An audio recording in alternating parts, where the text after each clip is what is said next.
there are Mm-hmm. some draft position numbers that I'm taking a look at. And, you know, the ones at the very top, those numbers seem to be sharp, you know, based on all the information that we have right now.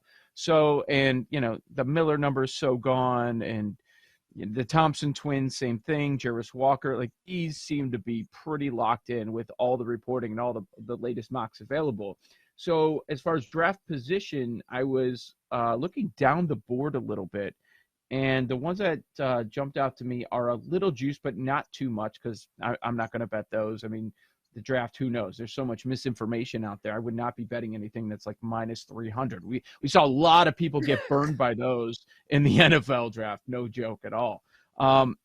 One that we've talked a lot about, Aaron, this week is Koulibaly. Mm-hmm. And the number is 11 and a half. And, you know, this is close, but I'm wondering if the hype is bringing this number down too much, and at 11 and a half, if I'm going a spot, I'm going over. And I saw him mocked 12 by some of the most respected mock drafters out there. Gavoni put him at 12, Sam Vecini, Kevin O'Connor, all put him at over 11 and a half. So that's the only way I would go, because of some of the hype, and, you know, tied in with Vic, it feels like that number's pushed down a little bit. And another one that I was taking a look at as far as draft position, I've got two more.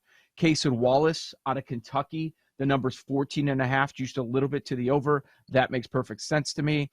A lot of the people that I follow for this stuff, they all have him going over that number. It's close with Vecini at 15, Kevin O'Connor 16, Gavoni down at 18, so a number of spots after that.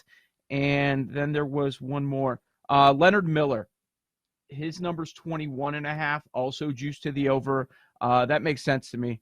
Everybody has him going over 21 and a half. Gavoni actually has him going at 27 overall. But what I would warn people is, if you're doing draft position into the 20s, it's a bit of a crapshoot. I mean, who knows?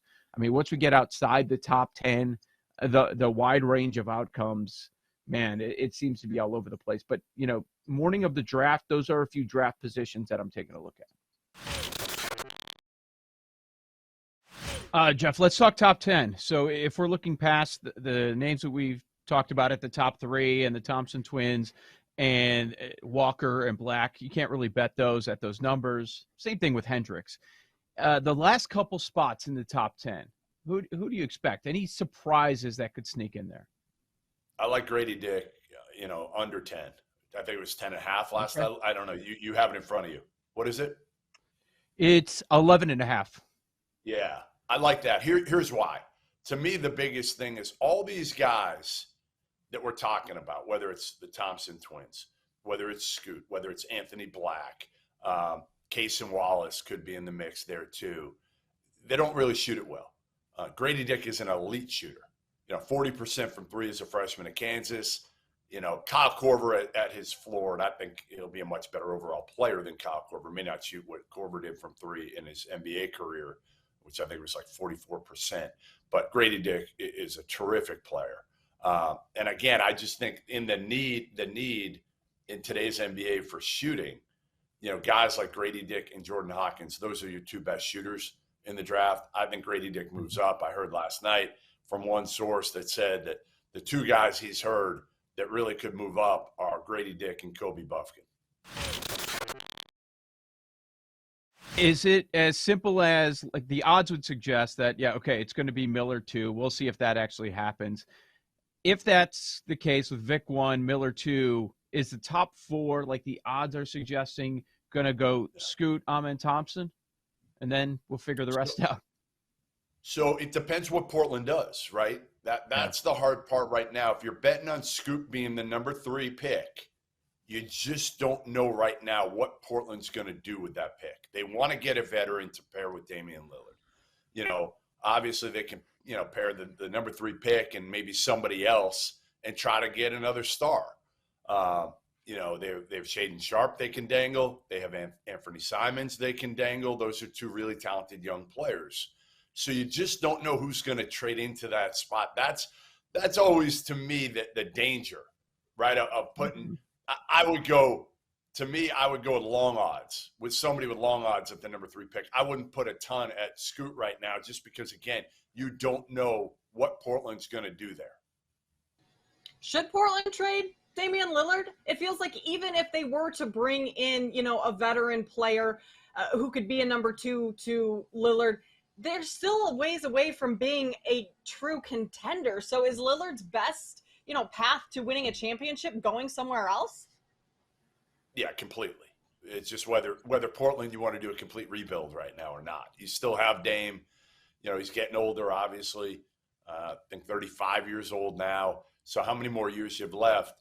I feel like now is the time to trade him because he is getting older. And if you don't trade him now, who knows? He was injured last year. He gets injured again. Then his stock starts to fall and you can't get what you can now. It depends what you can get for him.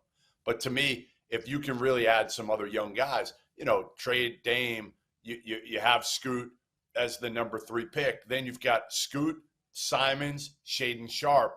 That's your kind of perimeter trio for the foreseeable future.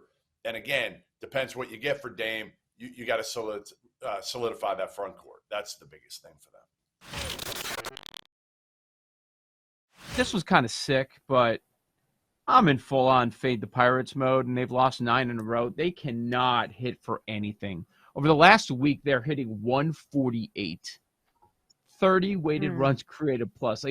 It's really bad. So how do you want to back the Marlins? If you don't want to lay Marlins money line? You can do minus Yeah. 135, minus 140 if you want, but does run line scare you? They are at home, so they might not get that extra at-bat.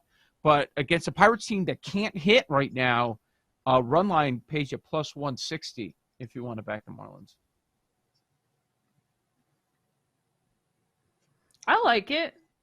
I mean, Pirates. I don't know how bad the thing. Pirates are going to put up enough runs and minus 1.5 for some good plus money. Would you look at the total? It's at 7. No, because Pirates aren't scoring. You mean over or? Yeah, No, I would not. thinking maybe the Marlins just do that by themselves. But then again, Yeah. then you might as well just take minus 1.5 on the run line with plus 160. I even see a plus 165.